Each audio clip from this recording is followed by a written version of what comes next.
अच्छा, अब आप आ जाएं कि चीफ ने अभी बिजनेसमैन कम्युनिटी से मुलाकात की, अगर जो ज़राए बता रहे हैं उस हिसाब से उन्होंने जो बातें की हैं, इसका मतलब फ़ौज के पास एक मैंडेट है कि मुल्क के अंदर भी अगर कोई ख़तरा बन जाए तो उसको संभालने के लिए वो आगे बढ़ेगी। मैंडेट है, मैंडेट है, उन्होंने कहा ऑपरेशन कर दें, ये रोके वो रोके, ठीक है, मैंडेट है। तो क्या इनके पास अगला मैंडेट नहीं है कि ये जो आजमाए हुए 35 साल से करप्ट टोला है लीडरशिप के नाम पे, चाहे वो नून लीग है, चाहे वो पीटीआई है, चाहे वो पीपल्स पार्टी है, या एएनपी है, या एमक्यूएम है, इनका हमने ठेका उठाया हुआ है कि हम 65 साल से 35 साल से इन्हीं को लेके चलते रहें जब तक कौम से इनकी जान नहीं छुड़ाएंगे। इनको लेके भी तो यही हजरात आते हैं। सर मैं यही तो फरमा रहा हूँ कि ये झूला झूल रहे, अभी जख्मी है उंगली, लेकिन ये देखे ना, ये उंगली भर जाएगी ये काम, अगर ये उंगली कटनी पड़ गई इनकी वजह से। ये काम पाकिस्तान के अवाम ने अपने वोट के जरिए करना सर। क्या वोट की आप बातें करें सर? जिन्होंने वोट दिया है गांव देहातों के अंदर, उनको आपने रोटी के लिए इतना मजबूर कर दिया कि वो अपनी 13 साल की बच्ची गरीब को नौकरी करने भेजते हैं, वो जाति का निशाना बनती है और उसका कत्ल हो जाता है। इसके जिम्मेदार कौन है? तो आप सियासतदान है। आप ये कह रहे हैं कि पाकिस्तान के वोटर बेवकूफ हैं? आप पाकिस्तान के वोटर को राइट चॉइस के अंदर वोट करने थे। गांव के अंदर आईडी कार्ड बिरयानी के ऊपर, नौकरियों के ऊपर खत्म बिक जाते हैं। मुझे आप बताएं अमीर साहब, एक बात मतलब आप इलेक्शन से डरते हैं? सर मेरी बात सुनिए, इलेक्शन तो होने और हम इलेक्शन से नहीं डरते। सर मुझे बताएं, 70 रुपए की चाय है, आपका कैमरामैन बता देगा, 40 रुपए का नाम है, 110 रुपए, 300 रुपए का 1 लीटर पेट्रोल है, कितने हो गए सर? 420 425 रुपए हो गए।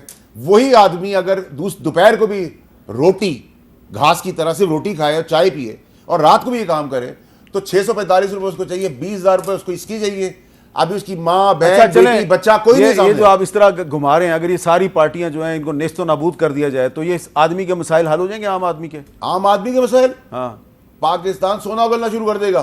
क्योंकि ये जो सिस्टम लाते हैं, जिस जमहूरियत का हम जनाजा ले लेके फिर रहे हैं पाकिस्तान के अंदर, जो जमहूरियत, जो आइन और कानून रोटी नहीं देता, कपड़ा नहीं देता, स्कूल नहीं देता, इंसाफ नहीं देता, गटर में गिरने से बच्चे मर रहे हैं, गरीब का हाल लाले पड़े हुए सोने के खाने के, उस आइन, उस जमहूरियत और उस कानून का जनाजा लेके मुझे आप कितने साल फिराएंगे? 11 साल तक जनरल ज़िया-उल-हक ने पाकिस्तान पे हुकूमत की, उसने लोगों को कोड़े मारे, फांसियां दी, जेलों में डाला, और जब गया तो इस मुल्क को क्लैशनकोफ और हेरोइन का कल्चर दे के गया। सर तो वो मुशर्रफ साहब का वो दौर क्यों नहीं आप याद रखते, जब इस मुल्क के अंदर सोना उगल रहा था?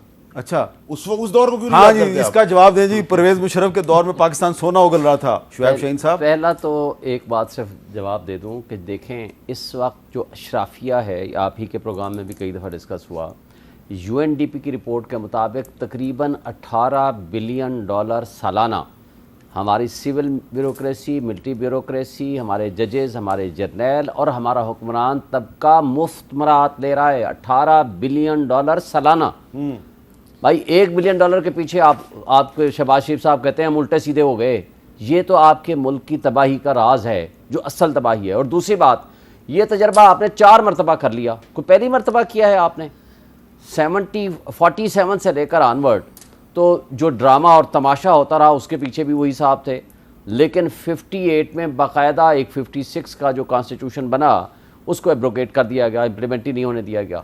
और उसके बाद से लेकर जो तमाशा होता रहा फातिमा जिन्ना के साथ, और वो उनको सदारती इलेक्शन हरवाया गया, फिर याह्या खान आ जाते हैं और याह्या साहब के होते हुए उस जमहूरियत के ऊपर जब तमाचा मारा गया, उसके बाद आप आगे आ जाएं। अभी 5-6 साल नहीं चला, फिर ज़िया-उल-हक साहब आ जाते हैं, और ज़िया-उल-हक साहब ने जो कुछ किया वो आपके सामने है। फिर मुशर्रफ साहब आ जाते हैं। भाई मुशर्रफ साहब से जिस तरह हमने जान छुड़ाई है, आप और हम इस बात के विटनेस भी हैं और विक्टिम भी हैं। भाई बात यह है कि अगर इस मुल्क को सुधारना मकसद होता तो वो 4 मार्शल लॉ जो डायरेक्ट थे, जो डायरेक्ट इन्वॉल्वमेंट थी, और इनडायरेक्ट तो कभी ख़त्म हुई ही नहीं है। तो पिछले 16 महीने 17 महीने किसकी हुकूमत थी? एक्चुअली भी वही थे। अच्छा, इनको लाने वाले भी वही थे। अगर चीज़ों को ठीक कर सकते, इस बात से करना चाहता हूँ कि मुशर्रफ साहब की जो गोल्डन एरा था जिसके अंदर मुल्क तरक्की कर रहा था, उसके अंदर भी मुशर्रफ साहब ने मार कब खाई? जब यही 18 सिविलियंस लीडरशिप डैमेज, एक्सपायर्ड, गंदे अंडे उनके साथ जाके मिले। लाया कौन था उनको? एक दूसरी चीज है कि आपके जो परवेज लाई साहब हैं वो कहते थे कि मैं परवेज मुशर्रफ को 10 दफा वर्दी में इलेक्ट कराऊंगा। आपको अभी तक वो तो काबू नहीं आया। एक बात का जवाब देना, प्रॉब्लम ये परवेज लाई काबू नहीं आ रहा। देखिए मीर साहब, प्रॉब्लम हमारे मुल्क के अंदर क्या है, जिस जगह का सरबराह होता है ना, वो अगर अपने मुशीर से ही चुन लेना, वो कभी घाटे का सौदा ना करे। इमरान खान साहब के साथ ये हुआ। ये कह रहे हैं अभी जमहूरियत और ह्यूमन राइट, सारी कहानियां कर रहे हैं। 16 महीने के अंदर ये नकम्मी हुकूमत जो PDM की गई, उसने अपने केसेस माफ़ कराए, मुल्क का भट्टा बिठाया, और जो सिलेक्टेड अच्छे लोग आ सकते थे उनका रास्ता भी रोक दिया। इमरान खान साहब ने बताएं क्या दिया? हाँ, PDM की नफरत की वजह से उनका वोट ज़रूर बढ़ा है या पॉपुलैरिटी है, लेकिन PTI ने आपको क्या दे दिया? कौन सी नौकरियां दे दी, कौन सा घर दे दिए, कौन सी चीज़ें अस्पताल में बेहतरी ले आए? तीसरी और आखिरी इंपॉर्टेंट चीज़, आप फौज को बैठ के सारा दिन क्रिटिसाइज करते हैं।